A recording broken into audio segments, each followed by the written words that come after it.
कल ये जनवरी। आइए दोस्तों, आज देखते हैं। बहुत ही अच्छा न्यूज में है ये, और ये मैथ्स के टॉपिक से जुड़ा हुआ है। तो मशीन रखेगी पेड़ में लगे फलों का ध्यान, सड़न गलन की पहचान अब आसान होगा। इसका मतलब ये कृषि एग्रीकल्चर से जुड़ा हुआ है।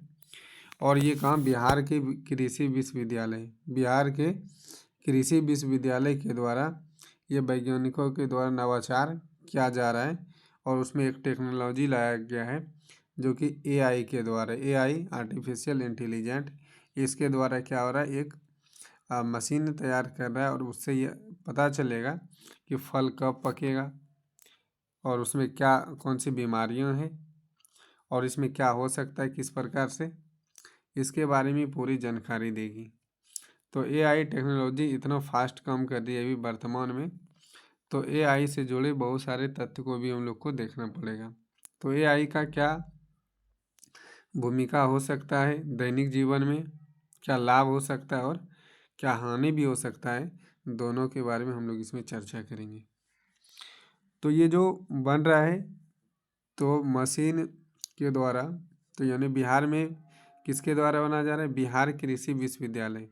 बिहार कृषि विश्वविद्यालय जो अपने भागलपुर सबौर में है, इसको कहा जाता है बिहार कृषि विश्वविद्यालय।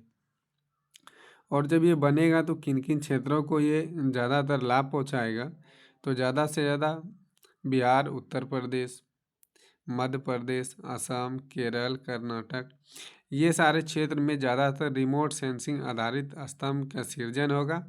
और ये एक ऐसा डिवाइस है जिसके द्वारा ये क्या करेगा, जो फल की स्थिति क्या है उसका पता चलेगा। तो देखते हैं इसमें आर्टिफिशियल इंटेलिजेंट के बारे में।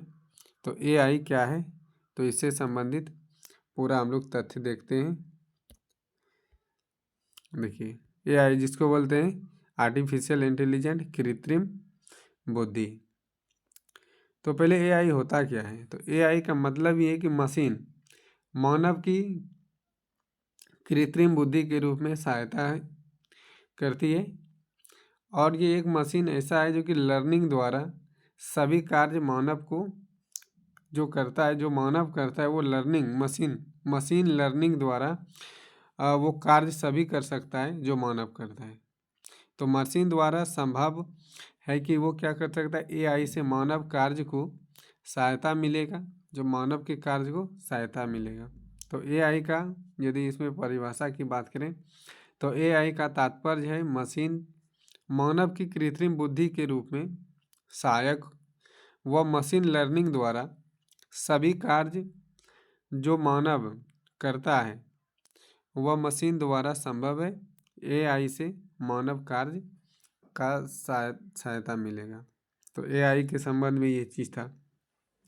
तो एआई में शामिल क्या क्या है, तो अभी हम लोग देखते हैं कि जैसे कंप्यूटर की भाषा, जैसे जावा, पाइथन, कोबरा, ये सारे क्या है, ये कंप्यूटर की भाषा है। गणितीय मॉडल, बिग डाटा, बुद्धिमान यानी बुद्धि मानव नेटवर्क, स्वयं नियंत्रण, ये सब जितना भी है आपका।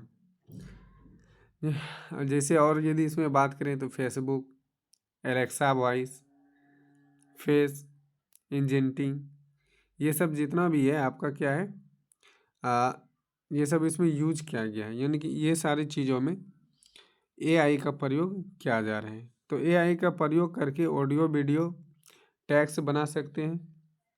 जैसे एआई द्वारा शॉर्ट्स बना सकते हैं। Alexa, chat GPT, Google Bard, AI की रचना ऑडियो, वीडियो व सूचना के रूप में टेक्स्ट संभव हुआ है। इसमें डी फैक्स यानी डी हैक भी होता है, डी हैक्स जिसको हम लोग बोलते हैं डी फैक्स। डी फैक्स में क्या होता है कि किसी आर्टिफिशियल इंटेलिजेंट के द्वारा उसमें किसी अन्य व्यक्ति का फेस दूसरे व्यक्ति में फेस को लगा देता है।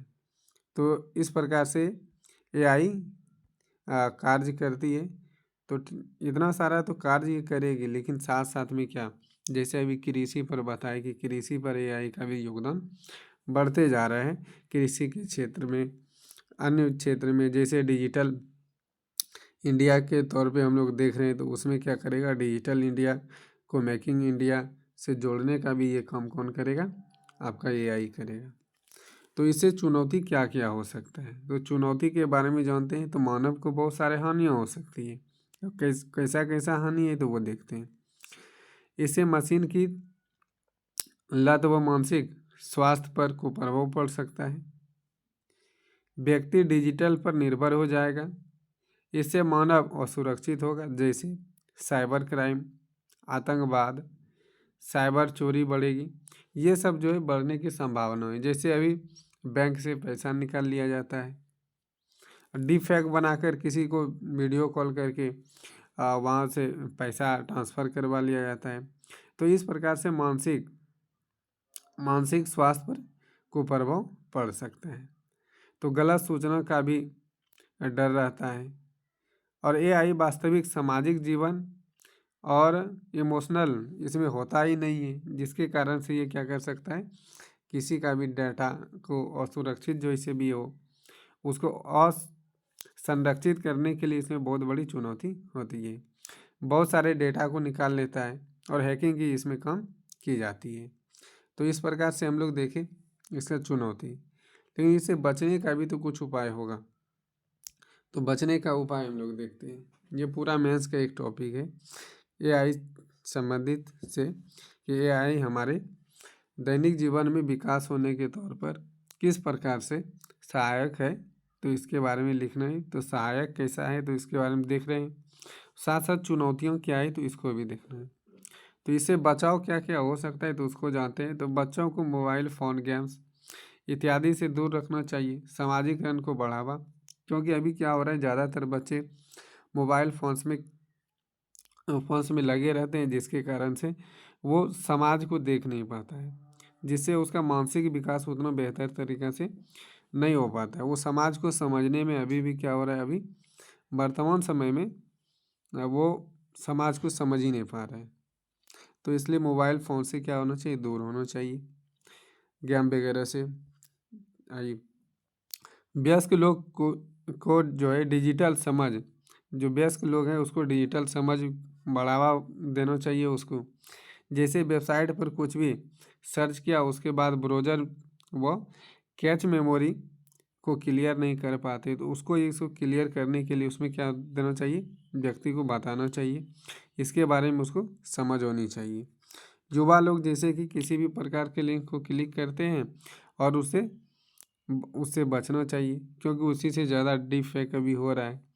क्योंकि वो कोई भी प्रकार के टेक्स्ट मैसेजेस करते हैं, उस लिंक पे क्लिक करते हैं और प्रलोभन देकर उसका क्या, बैंक को खाली कर सकता है। और भिन्न भिन्न प्रकार के उस पर यानी कि कह सकते हैं आरोप लगा कर उससे पैसा वसूल लिए जाते हैं। तो कृत्रिम बुद्धि के साथ साथ उसमें नैतिक जिम्मेदारी भी होना चाहिए, जवाबदेही भी होना चाहिए, कुछ मौलिकता भी होना चाहिए, मानवता होना चाहिए और जागरूकता होना चाहिए। तो इस प्रकार से एआई जो है इससे बचना चाहिए, और कुछ इसके लाभ भी हैं तो हानि भी है।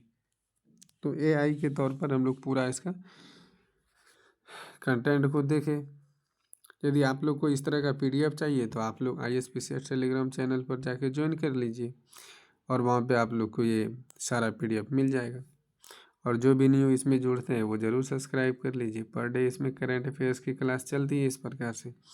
तो आइए, और आज का न्यूज है कि 14 साल के ईरा ने क्या कर दिया है, कि 14 साल की ईरा जादव ने अंडर-19 महिला वनडे ट्रॉफी में जो है मेघालय के विरुद्ध 346 रन तो बनाए, लेकिन ये पहली भारतीय महिला बनी जो तीसरा शतक लगाने वाला। तो तीसरा शतक लगाने वाला अंडर-19 क्रिकेट में पहली महिला कौन बन गई, तो ईरा यादव। तो ईरा यादव को याद रखने किससे संबंधित है, क्रिकेट से, जो तीसरा शतक मारा किसके खिलाफ, तो मेघालय के खिलाफ, और ये भारत की पहली महिला बन गई है। आइए, आज का लास्ट का न्यूज है आपका, तो फुलहर स्थान बनेगा पर्यटन स्थल, सीएम के द्वारा ये प्रगति यात्रा के दौरान। तो ये याद रखना कि प्रगति यात्रा के दौरान ये सीता माता प्रभु श्री राम जो है वो इसका कहा जाता है कि ये मिलन स्थल है। कौन सा? तो ये फुलहर स्थान में जो बनेगा पर्यटन, तो वो कहता है कि ये मिलन स्थल है। तो ये प्रगति यात्रा के दौरान पर्यटन, औद्योगिक और परिवहन को सुविधा सहित कई घोषणा की। उनमें से माता सीता और प्रभु श्री राम की ये मिलन स्थल फुलहर स्थान को पर्यटन के तौर पर बनाने की बात की है। तो ये फुलहर है कहाँ? तो फुलहर आपका मधुबनी जिला में, मधुबनी के झंझारपुर में, और सुरवे नदी पर ये रिवर फ्रंट पर बनाया जाएगा। तो ये जो है आपका किस नदी पर? सुरवे नदी पर। और ये किस जिला में? तो मधुबनी जिला में। और आपका झंझारपुर ये पड़ता है क्षेत्र, तो वहाँ तो फुलहर में। ठीक है, तो फुलहर में ये सीता माता और प्रभु श्री राम का मिलन स्थल माना जाता है। और वहीं पर प्रगति यात्रा के दौरान ही ये पर्यटन स्थल के तौर पर इसकी घोषणा कर दी है सीएम नीतीश कुमार ने।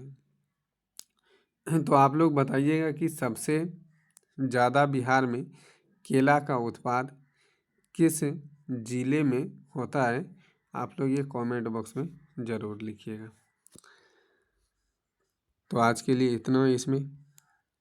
थैंक यू, धन्यवाद।